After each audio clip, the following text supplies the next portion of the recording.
So, how effective leaders leverage empathy without sacrificing respect?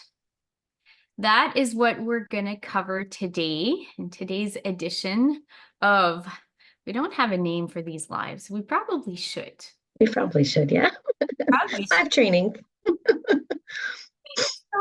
My name is Melissa. I'm an executive coach and a management consultant. And what I do every day is I work with leaders and I help boost their influence and be more effective so they can empower their team to do the work and to take responsibility so that they, in turn, the leader, can focus on what they need to focus on, which is strategic, big picture work, not holding people's hands and putting out fire. Mm-hmm. So today I want to share with you a little bit about empathy because behind the scenes, when I assess EQ leadership profiles and I dig into what makes a leader effective, empathy is one of those topics that is always on the table. There's a lot of misunderstanding around empathy and a lot of ways that we're missing out on leveraging it because of a fear of sacrificing respect. And what I want to offer you today is how you're going to be able to leverage empathy without sacrificing that respect and actually leveraging the empathy in order to command more respect for yourself. So joining me today is Kelsey Ann. Kelsey Ann is part of my team. Kelsey Ann, what would you like to share today? I will say that I am part of your team, like you mentioned. I'm your director of operations. So I schedule these in your very busy calendar so that we can come on here and share value with leaders who are trying to do things kind of differently and things that feel good inside and not do it the old way where, emotions were left at the door.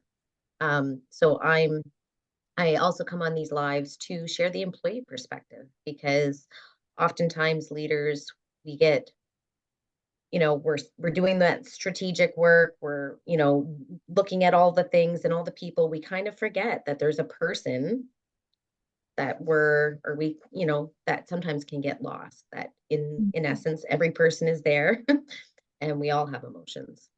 Mm-hmm. And in bringing in the employee perspective, we could say that you're helping us practice our empathy. Yes. Right. And so let's talk a little bit about leadership and empathy. So we manage things, we manage projects, timelines, tasks, all kinds of things. We manage time and our calendar. But when we try to manage people, it doesn't always work, does it? Nope. And so when it comes to people, we lead them, we don't manage them. And when leadership is effective, we are really connecting with an individual and inspiring them, empowering them, leveraging their intrinsic motivation so that they're showing up from a place of want to rather than a place of have to. That they're doing the work because they're enjoying it. Mm-hmm. And they're collaborating with others to do quality work. And notice I use some feelings words there, enjoying.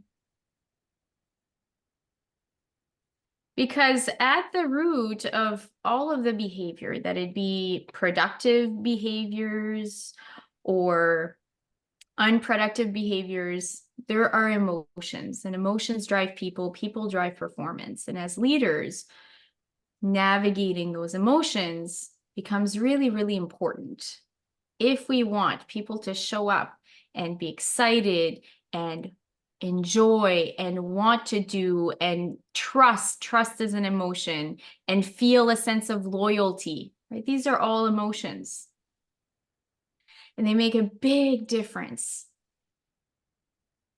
in terms of engagement. Engagement is the emotional commitment to performance, to effort, sorry. And then that engagement predicts performance. So highlighting that emotions are important when it comes to leadership. Entering empathy. So as I'm starting to work with an individual, with a leader, the first thing that I do is we do a leadership profile. And we look at those competencies that make a leader, those people skills that will be the difference maker for you in your position. And one of those skills, one of those competencies is empathy. Okay, so empathy is a competency that is measurable and that we can develop. And if you think of a competency as a muscle, we can use it and we can build it up. We can fine tune it, right? We can get really specific and make sure we're building it up in the right way. And then if we're not using it or we're avoiding it, we lose that muscle. Goes up and down. So as I measure the competencies, we're going to see shifts as people are building up. So we measure and remeasure to see that transformation. So I'm going to prompt you here, Kelsey Ann, for your thoughts so far. My thought so far is, I think most people, most leaders want to be empathetic, but then there's that fine line of being empathetic and being taken advantage of, right?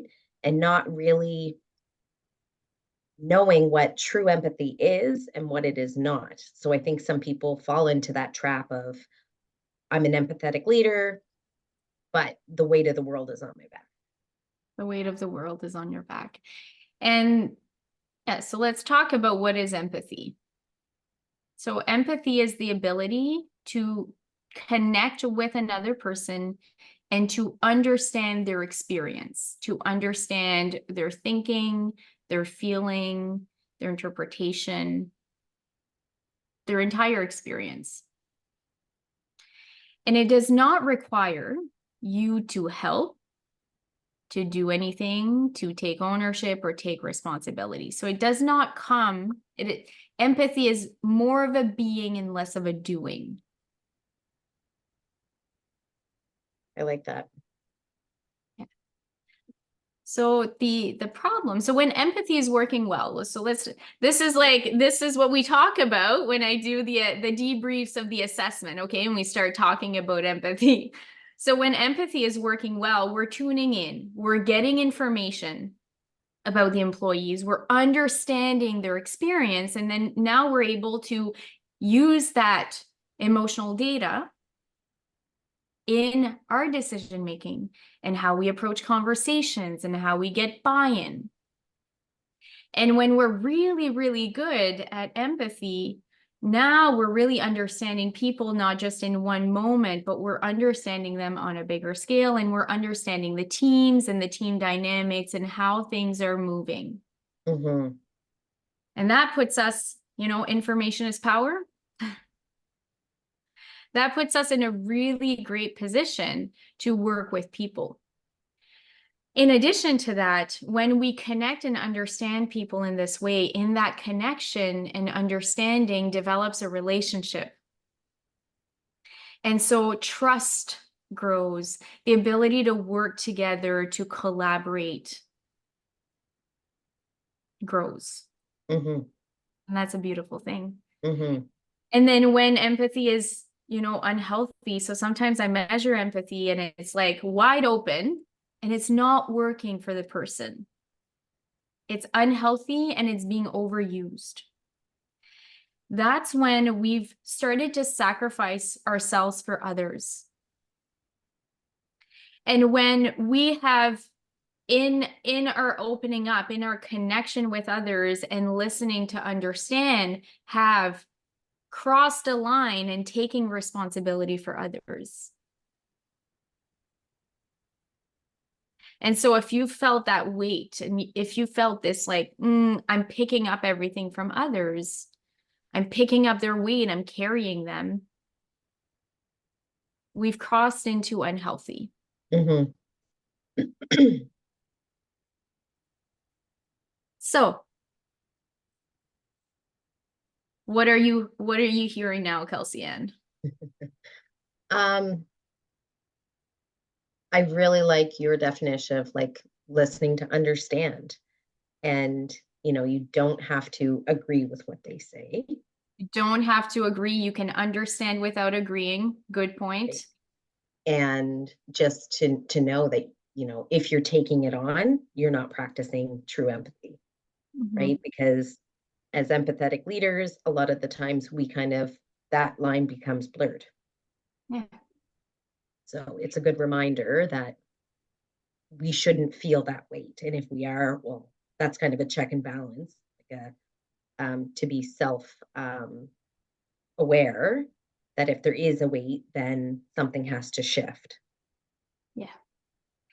And so, a topic, as we're talking about this, there might be a little word that has come up for you. And in order to make that empathy healthy, we need boundaries. Boundaries for ourselves. What lines will we not cross? Mm-hmm. Other people's, lines. And where's our line? What are we okay with? And boundaries are as unique as a fingerprint. So I'm not going to pretend to tell you what the boundaries should be, because they are part of your self-exploration, and what's right for me may not be right for you. Mm-hmm. Have a whole day workshop just on this.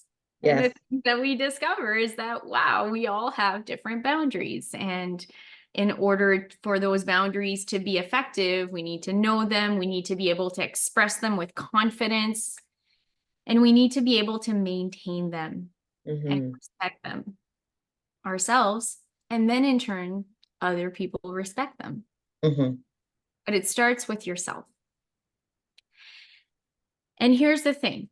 So let's talk about respect. Mm-hmm. Okay. When do employees not respect us?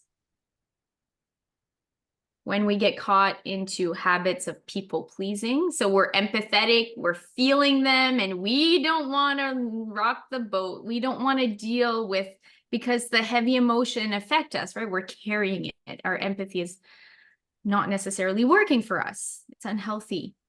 So we avoid navigating the emotions. We might have some discomfort around it. We feel it overwhelming. And so now we're getting into habits of people pleasing and habits of laissez-faire. Mm-hmm. And now we have the disrespect, we have the people stepping over boundaries, going out of bounds, taking advantage. All of these things start happening. Mm-hmm.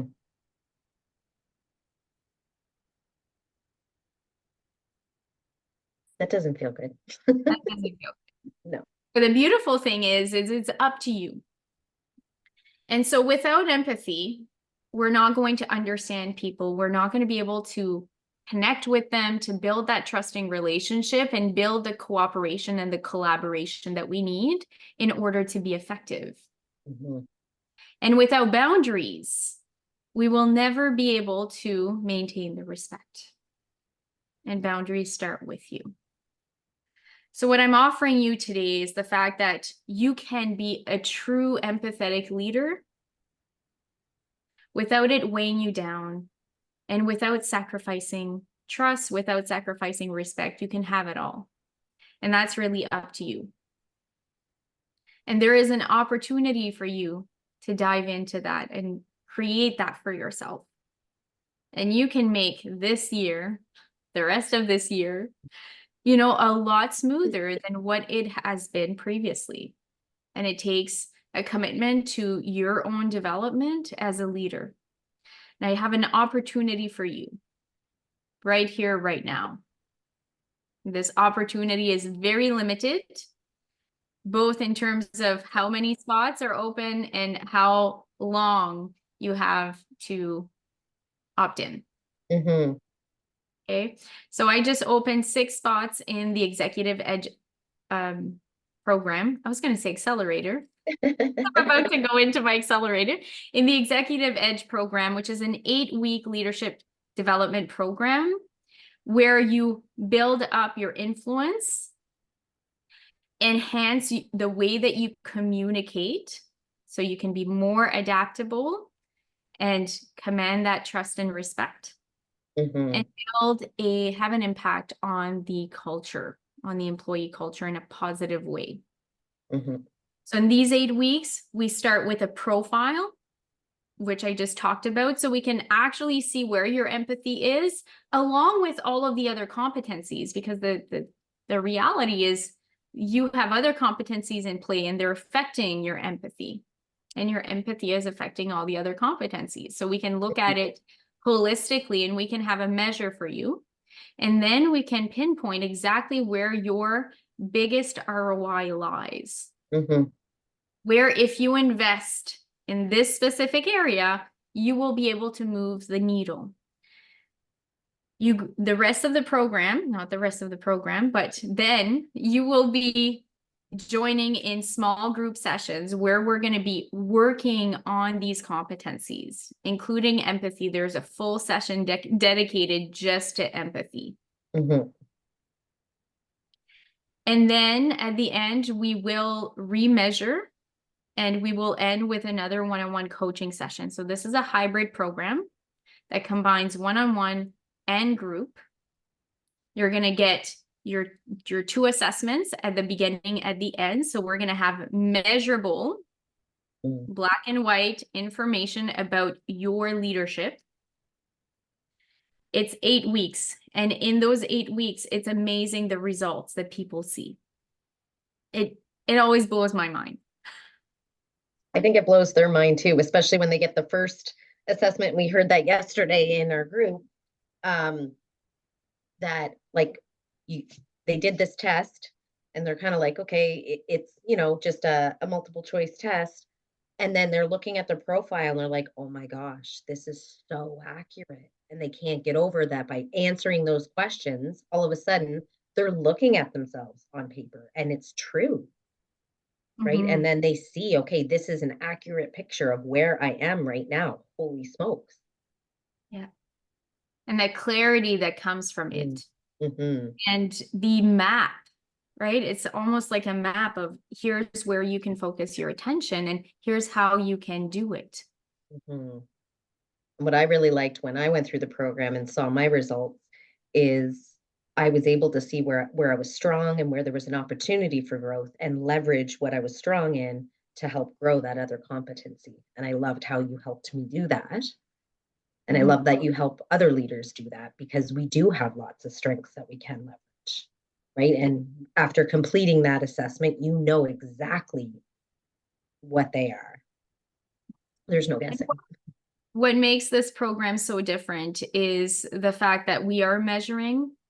Oftentimes, this is the first time leaders have actually seen a picture of their leadership, not just strengths or personality, but actually their leadership. It's focused on the practice. So we spend a lot of time leveraging what you already know about leadership.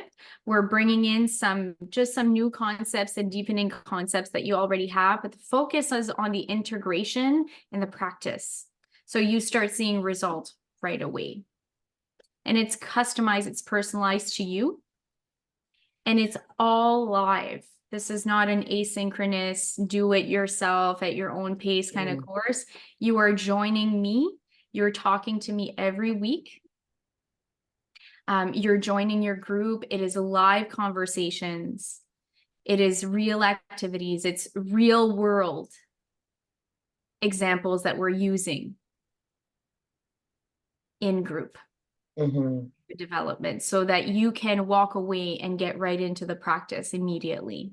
And you can see wins week to week to week.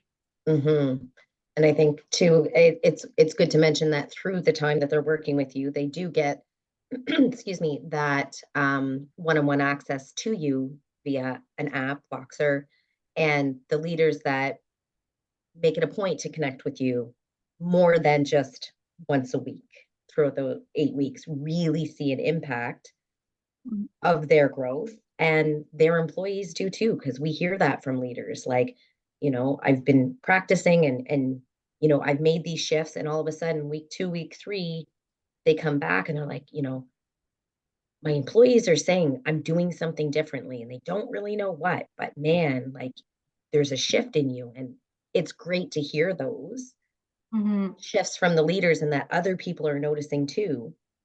And that's exciting, that you're And hearing it from the other side. in those shifts, those leaders are being more of the leaders that they want to be, right? They're able to be that empathetic person that they are naturally. We're like, Absolutely. I can step into it and I know how to do it now and still be effective. Yeah, So there is an alignment and an authenticity that comes in and a confidence in absolutely. their leadership style.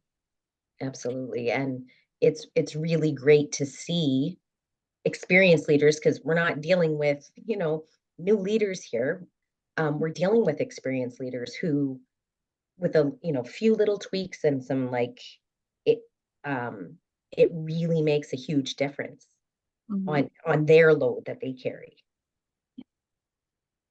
And so, as you can probably tell, we're very passionate about the work that we do. And there's so much that goes on behind the scenes. There's so much celebration. There's so much wins and change and transformations that happen in mine and Kelsey Ann's world. And we wish we could share all of it with you, but it's all confidential. So what we can share is our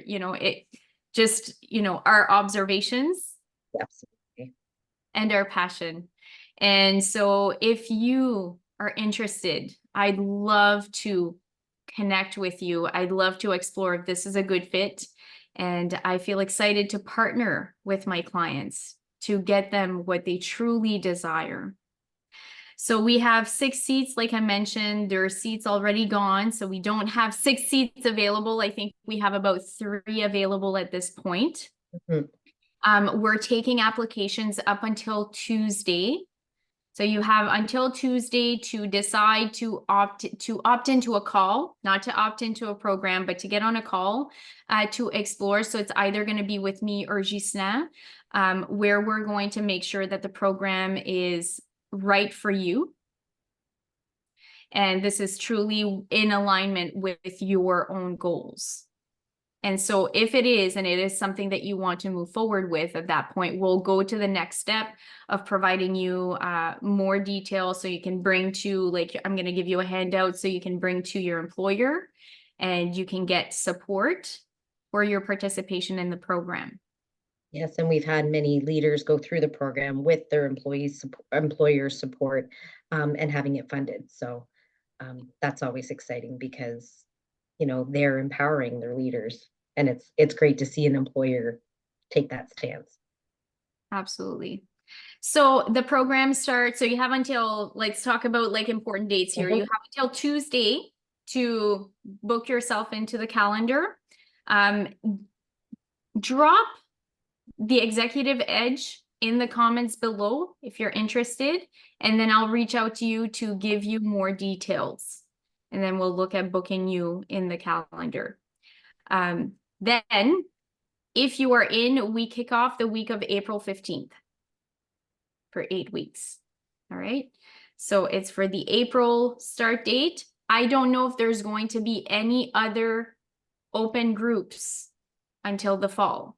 I think this Might is our be the last one. last opportunity to get into this program right now. There's only a few seats left.